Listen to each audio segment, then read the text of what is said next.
ఇవాళ నేను మీ అందరితో Shri Sathya Sai printing and dyeing section కి అయితే వచ్చేసామండి.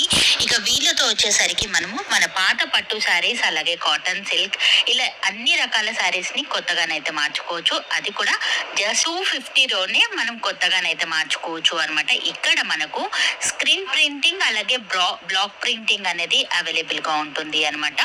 మీరు కొరియర్ చేసినట్లయితే వీళ్ళు మనకు నీట్ గా స్క్రీన్ ప్రింటింగ్ అలాగే బ్లాక్ ప్రింటింగ్ కస్టమర్ చాయిస్ ని బట్టి డిజైన్స్ అనేది చూపించి వేసి ఇవ్వడం అయితే జరుగుతుంది. ఆల్ ఓవర్ ఇండియా ఎక్కడికైనా సరే కొరియర్ అయితే చేయడం జరుగుతుంది. ఇక అంతేకాకుండా వీళ్ళతో స్పెషాలిటీ కాటన్ శారీస్ కూడా ఇలా అవైలబుల్ గా ఉన్నాయన్నమాట. డైరెక్ట్ మనము మ్యానుఫ్యాక్చరింగ్ యూనిట్ కి వచ్చామని చెప్పొచ్చు. చాలా మంది కస్టమర్స్ అయితే గనక వాళ్ళ పాత పట్టు శారీస్, కాటన్ శారీస్, సిల్క్ శారీస్ ఇలా ఏవి ఉంటే అవి పంపించేస్తున్నారు అనమాట. జస్ట్ 250 రేంజ్ లోనే మనకు కొత్తగా చేసి ఇవ్వడం జరుగుతుంది. సింగిల్ ప్రింట్ ఉంటుంది, డబుల్ ప్రింట్ ఉంటుంది, అలాగే మనకు 3D ప్రింట్ కూడా ఉంటుంది అనమాట. 3 డిజైన్స్ కలర్ ఆప్షన్ వచ్చేసి చాలా యూనిక్ గా ఉంటుంది. అండ్ ఈ వీడియోని మాత్రం స్కిప్ చేయకుండా చూడండి. ఈవెన్ నేను కూడా మీతో పాటే చూస్తున్నాను అనమాట.